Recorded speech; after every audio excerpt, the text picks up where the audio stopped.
Friends, if you want to be a successful manager in retail, then one should be aware of how to analyze the P&L of a store. Profit and loss account is a statement which tells whether your store is profitable or non-profitable. And if it is profitable, then by how much, and if it is under loss, then by how much the store is bleeding with the losses. So friends, in today's video, let us understand what is the profit and loss account and how to read the profit and loss account for the store. Friends, most of the people get confused between balance sheet and P&L account. So we have to understand that P&L account and balance sheet are both different financial reports of the store.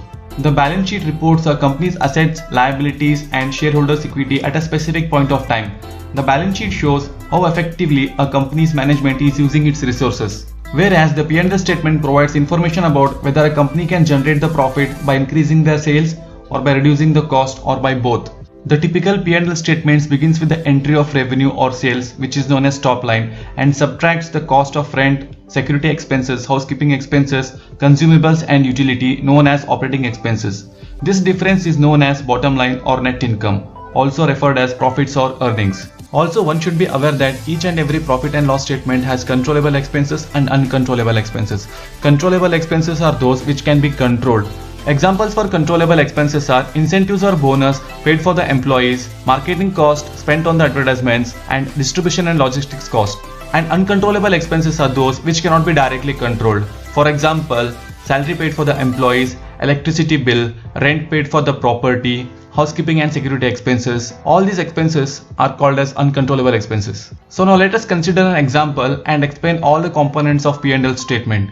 So in this example, we will consider the P&L statement of 3 months of a particular company, that is the P&L statement for the Q1, that is April, May and June. So friends, this is an example of a typical retail store. So friends, on the left hand side we can see the particulars of the store, and on the right hand side we can see the expenses. So now let us understand what is net sales. So net sales is the difference between gross sales and the discount provided. So here the gross sales is 286.9 lakhs and the discount given is 56 lakhs. So the net sales will be gross sales minus discounts, that is 230.96 lakhs. So this 230.96 lakhs is also called as a top line. So after removing the cost of goods sold, the margin what we have obtained is 95.38 lakhs. That is gross margin is 95.38 lakhs, which is 41.3%. So gross margin is calculated by gross margin divided by net sale into 100, which will be 41.3%. So now let us understand what is delivered gross margin. So delivered gross margin is obtained by adding gross margin and other income and subtracting the shrinkage. Shrinkage is loss of goods which is happening by theft. So here the delivered gross margin is 95.11 lakhs, which is obtained by adding gross margin, that is 95.38 lakhs plus other income, which is 1.55 lakhs minus shrinkage, which is 1.82 lakhs, which will be 95.11 lakhs. So now 95.11 lakhs is the delivered gross margin for the Q1. So now we have to understand what are the store operational expenses.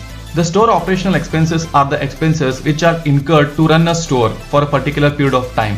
So here the store operational expenses include staff cost, rent and common area charges, utilities, that is electricity bill, consumables, which are expenses obtained for POS rolls or any other paper materials, repair and maintenance cost, housekeeping, security expenses, sales, promotion and advertising, communication charges and other expenses.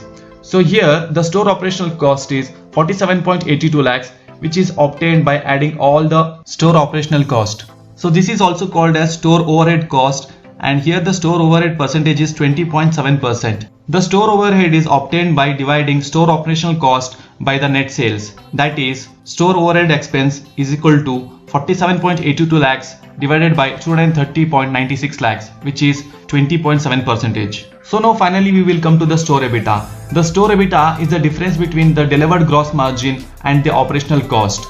Here the store EBITDA is 47.28 lakhs, which is the difference between gross margin and operational cost, that is 95.11 lakhs minus 47.82 lakhs is equal to store EBITDA, that is 47.28 lakhs.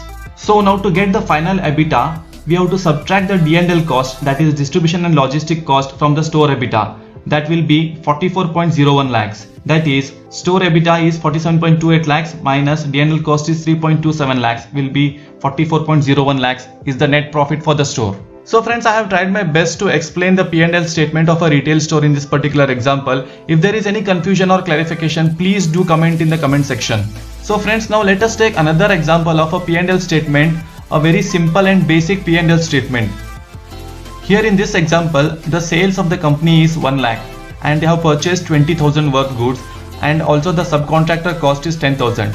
So now the gross profit is 70,000, that is sales minus purchases minus subcontractors, that is 70,000.